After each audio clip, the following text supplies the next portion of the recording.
Hello everyone and welcome back. In today's video I'm here to give you my thoughts on the Luton versus Bristol City game. Luton won 3-1. Back-to-back wins, 5 wins in 10 games for Matt Bloomfield. We didn't just score 1 goal, we didn't score 2 goals, we scored 3 goals. Morris scores a goal for the first time in over 3 months.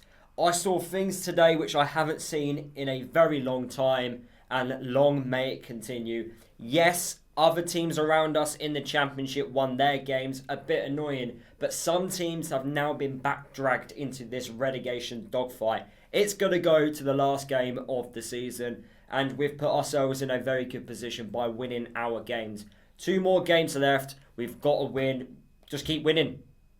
And hope the other teams around us also don't keep winning. But some of them do have to play each other, so someone's got to drop points at one point. So, yeah, fingers crossed.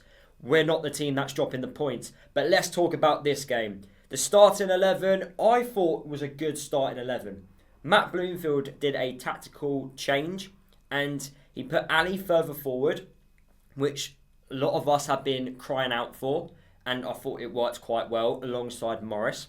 And also, he put Amari Bell left wing back and he put Teden Menji alongside him. Now, I said in my match preview, Bristol City love attacking down the right-hand side. And I mentioned how if Ali plays as the left wing back, Bristol City might take full advantage of that and the spacing behind. And if you saw in the first half, 2 of their chances, in fact, in the first half came from the right-hand side. So I thought it was a really good tactical switch by Matt Bloomfield to do that from minute 1, and it worked extremely well because I thought the partnership of Morris and Ali worked. Ali sometimes getting onto those flick-ons which Morris was trying to do, and also Ali was holding the ball up quite well, using his pace at times to get us further forward. So starting 11 I thought was really good, and also Walsh coming in to the side. And by the way, what a difference he has been. I was very vocal on that red card, how I didn't want to see Walsh in a Luton shirt again. Okay, I might have overreacted a little bit, but I never thought he would have a consecutive run of games, not in a Luton shirt. But this spell under Matt Bloomfield has done him, I feel like it's restored his Luton career. He's back on track now. We're now seeing why he's a professional footballer. We're now seeing why Rob Edwards signed him in the first place. We're now seeing the player, and he had an amazing performance in the midfield today. He could have sulked about not starting against Derby. He came back in as replacement for Cal Naismith, and he was one of the best players on the pitch, in my opinion. Great performance, and hopefully he can continue this throughout his whole entire Luton career.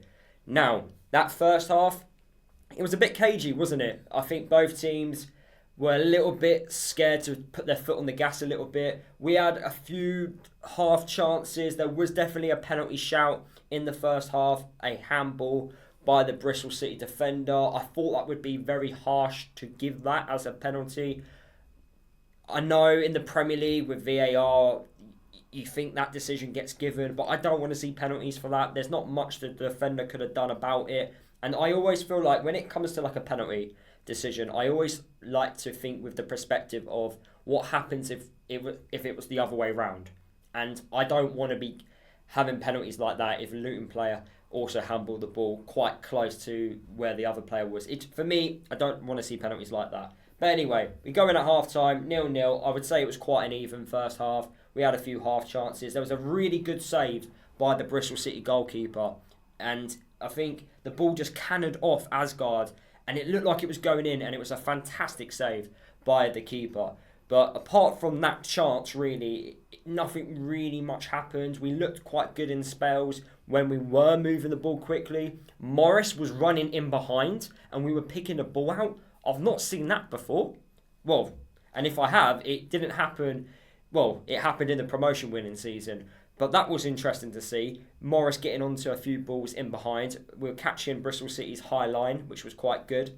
But yeah, we obviously regrouped at half-time. Matt Bloomfield said after the game that they did make a couple of tactical decisions. I couldn't tell you what they were, apart from the high press, which we were doing throughout the whole match. The high press really forced Bristol City into a lot of mistakes. We were winning a lot of second balls. We were I do think we got away with some certain decisions by the referee. He was a little bit kind to us, I have to say, especially about their penalty decision, but I will talk about that in a second. But that second half, we started off the better side. We got our goal. You could have argued and we could have got a penalty just before that. Ali beat the goalkeeper to head the ball over him, and then the goalkeeper just completely wipes him out. In my opinion, that is a penalty, but I'm kind of glad the referee didn't blow for a penalty, because we literally scored, 20 seconds later. They clear it off the line, falls to Asgard on the edge of the box, he cuts inside and he shoots. And how many times have we been saying this season, just shoot, ask a question for the goalkeeper. He might parry it, he might not save it like he did for the goal, but look, it was awkward for him. He should of course do better, but that puts us 1-0 up, and that's what happens when you shoot on sight. And Asgard, he can do that all the time. He can do that every single match day. If he's got space and time outside the box, he has the quality to score from distance. So I was delighted for him to score, and then we concede, and that's when you think, right, is the mentality there at Luton? Because it hasn't been throughout the whole season. We have to be honest here. But it was. The mentality was there. They stayed calm once we conceded, and then we carried on. But the goal itself, a ball was whipped in. Tenen Menji, he heads the ball away, but he heads it towards a Bristol City player, unmarked on the edge of the box. He kind of just volleys it in. For me, it could have been avoided. One, could our goalkeeper come out and claim it? Two, could Tenen Menji actually clear it not to a Bristol City player?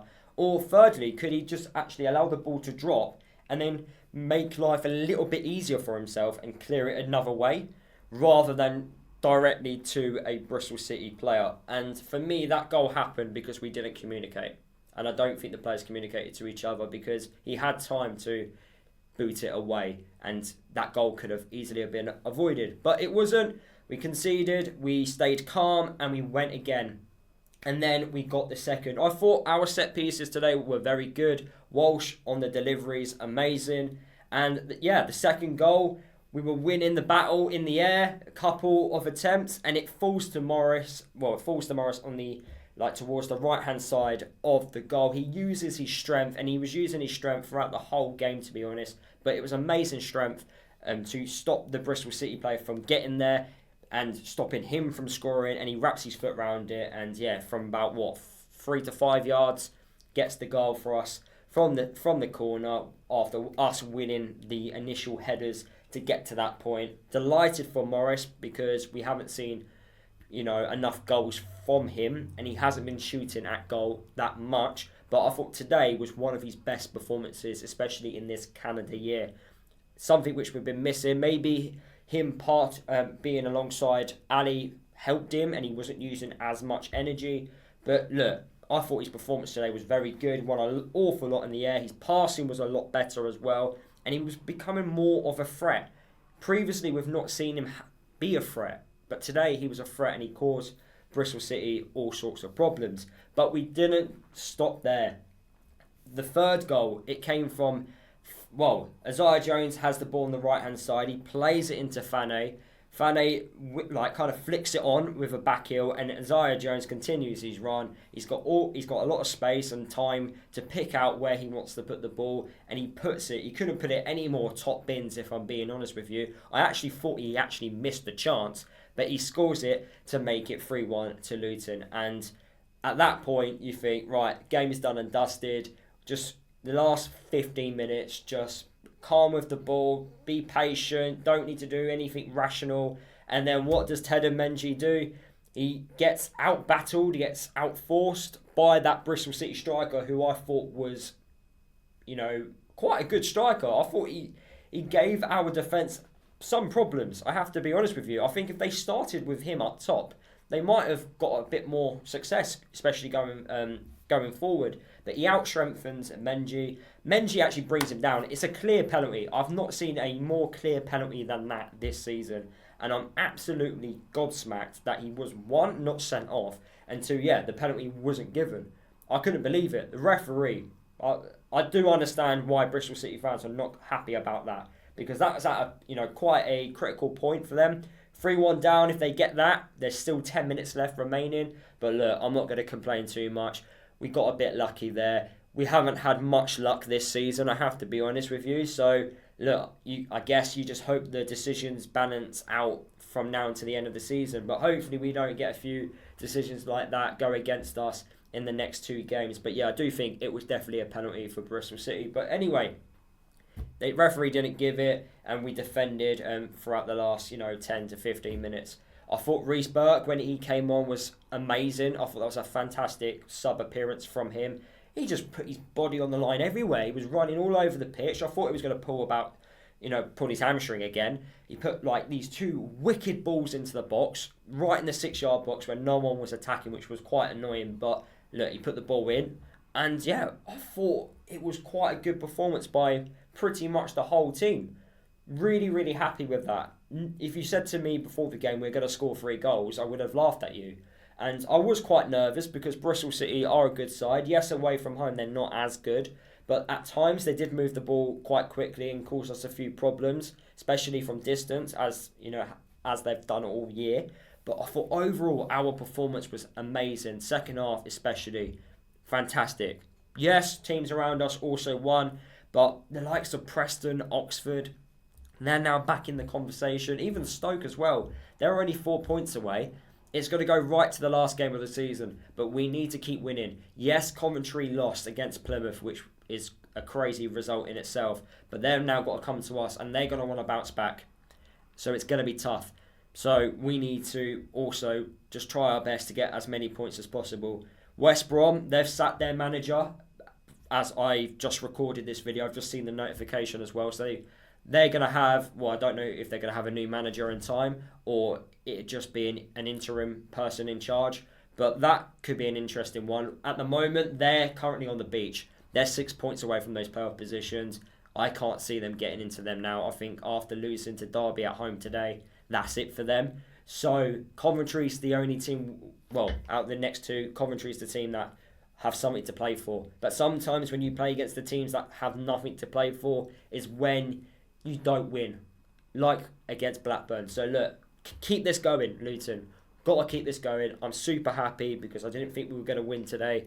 But yeah, onwards and upwards, up the Hatters. Hopefully you enjoyed the video. Tomorrow's video will be my 5 things which we learned from the game. Smash that like button. Let me know your thoughts. Don't forget to follow me across all my social media. And I'll see you guys in the next video.